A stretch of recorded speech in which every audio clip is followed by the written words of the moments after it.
depoimento importantíssimo na ação penal da tentativa de golpe.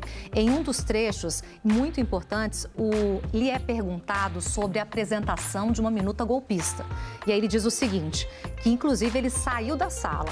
Ele confirma que foi no dia 14 de dezembro, quem apresentou foi o então ministro da Defesa, Paulo Sérgio Nogueira. E aí, no Supremo, a pergunta para o ex-comandante da Aeronáutica é: e aí, qual foi a reação dos outros presentes nessa reunião? Aí ele disse o seguinte: quando eu entrei, eu fui o último. E aí eu sentei ao lado do Garnier, que é o ex-comandante da Marinha, apontado como alguém que estaria ao lado de uma tentativa de golpe. E aí o Paulo Sérgio, o então ministro da Defesa, disse: olha, eu trouxe aqui um documento para vocês lerem. Segue o Batista Júnior. O estado de sítio era uma coisa que eu não imaginava que fosse aparecer esta expressão, estado de sítio. Com base em tudo que estava acontecendo, eu perguntei claramente: o documento prevê a não assunção no dia 1º de janeiro do presidente eleito? E aí ele, depois dessa pergunta, disse que a resposta que recebeu foi a seguinte: sim. E aí ele, Batista Júnior, ex-comandante da Aeronáutica, disse que se levantou e disse: não aceito nem receber esse documento, se levantou e foi embora. Tem um outro ponto também, é que ele é perguntado muito sobre o Braga Neto. Por quê?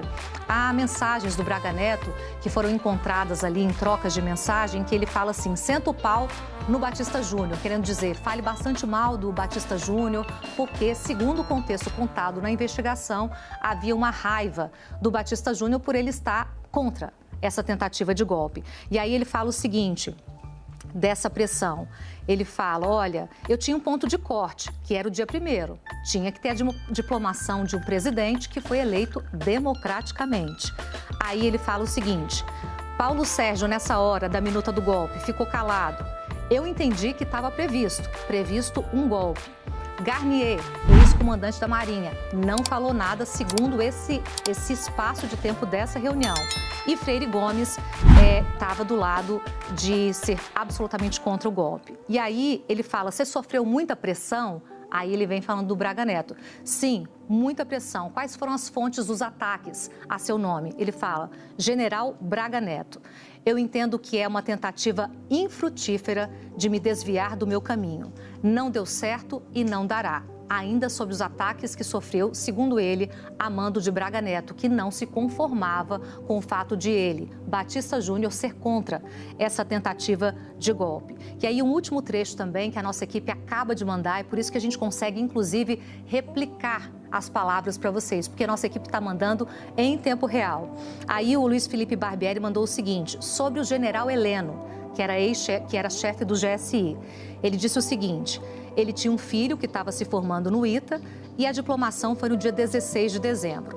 Eu nunca tinha conversado com o general Heleno, mas eu estava lá nessa formatura do filho dele. Eu presidi a sessão de formatura, que é algo bem comum no ambiente militar, e o ITA é um instituto militar, né? E aí ele fala o seguinte, que estava lá na formatura e que o Heleno veio me procurar pedindo uma carona para trazer ele para Brasília naquele dia, porque o Bolsonaro tinha chamado uma reunião de emergência para o dia seguinte, 17 de dezembro. E aí ele fala: eu fiz um alerta para o general Heleno. Eu acho que está na hora, Heleno, de termos uma conversa. E fiz esse alerta na biblioteca do ITA, onde o filho do Heleno estava se formando.